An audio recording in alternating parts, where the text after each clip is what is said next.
tidak sedikit orang yang langsung mempunyai fixed mindset bahwa kalau orang tuanya pernah selingkuh, maka anaknya nanti juga akan punya habit untuk selingkuh.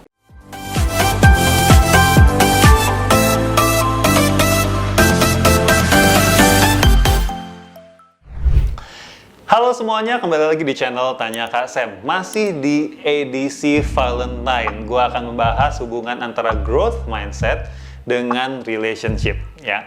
Jadi, yang part ketiga ini gue akan ambil angle dari segi bibit, bobot, bebet.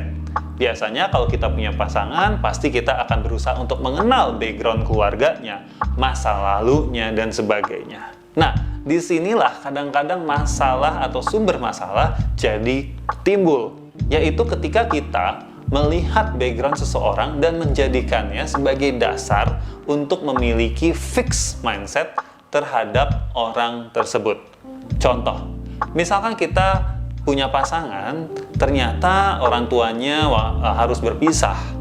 Lalu kita cari tahu lagi kenapa berpisahnya, ternyata misal salah satu orang tuanya berselingkuh. Misal, hanya misal saja. Nah, tidak sedikit orang yang langsung mempunyai fixed mindset bahwa kalau orang tuanya pernah selingkuh, maka anaknya nanti juga akan punya habit untuk selingkuh. Nah, dengan fixed mindset tersebut, ini biasanya akan menimbulkan kecurigaan, kecemburuan yang tidak semestinya ada. Karena hanya berdasarkan background keluarga, lalu kita mulai menjudge orang, kita mulai memfix mindsetkan orang bahwa dia akan melakukan hal yang sama seperti apa yang orang tuanya lakukan. Contoh lain, misalkan ternyata pasangan kita punya background di mana keluarganya ini sering berfoya-foya sehingga terlibat hutang. Nah, ini hati-hati juga. Jangan sampai kita berpikir bahwa pasangan kita juga akan pasti otomatis, ya, atau anak zaman sekarang bilangnya auto gitu ya. Jadi auto boros, auto terlibat hutang. Nah, kata-kata auto ini yang harus kita hati-hati karena akan menimbulkan fixed mindset terhadap pasangan kita. Jadi apa dong jadi apa yang harus dilakukan atau bagaimana respon kita dengan growth mindset? Responnya sebetulnya sederhana saja. Apapun background dari pasangan kita, maka yang harus kita cari tahu adalah apakah pasangan kita ini sudah belajar dari masa lalu dirinya. Apa yang dia pelajari dari masa lalu dirinya? Lalu apa action atau usaha-usaha yang dia lakukan agar dia tidak mengulangi kesalahan-kesalahan yang dilakukan oleh keluarga atau orang tuanya di dahulu kala, dan seterusnya. Ya. Nah, ini adalah tips sederhana teman-teman untuk kita menghadapi pasangan kita dengan growth mindset.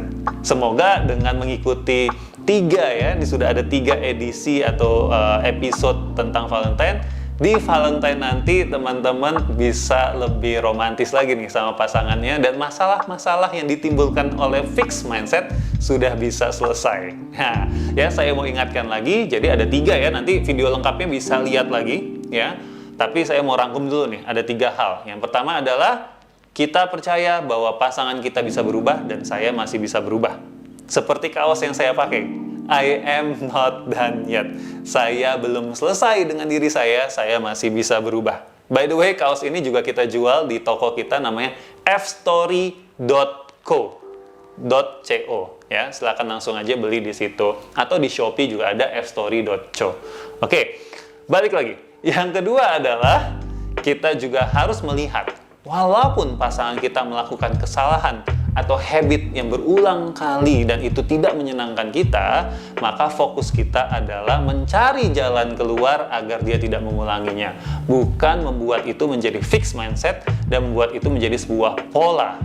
Oke? Yang ketiga, yang terakhir adalah kita dengan growth mindset, maka kita akan melihat background dari pasangan kita sebagai kesempatan untuk belajar. bukan kesempatan untuk menjudge dia. Semoga ini membantu teman-teman. Kalau membantu, boleh kasih like-nya, lalu juga kasih komentar di bawah ini. Kalau nggak setuju, nggak apa-apa ya. Kita mungkin hanya beda pandangan saja ya. Oke, terima kasih semuanya. Jangan lupa follow @SamuelAmarta dan subscribe Tanya Kak Sam. See ya!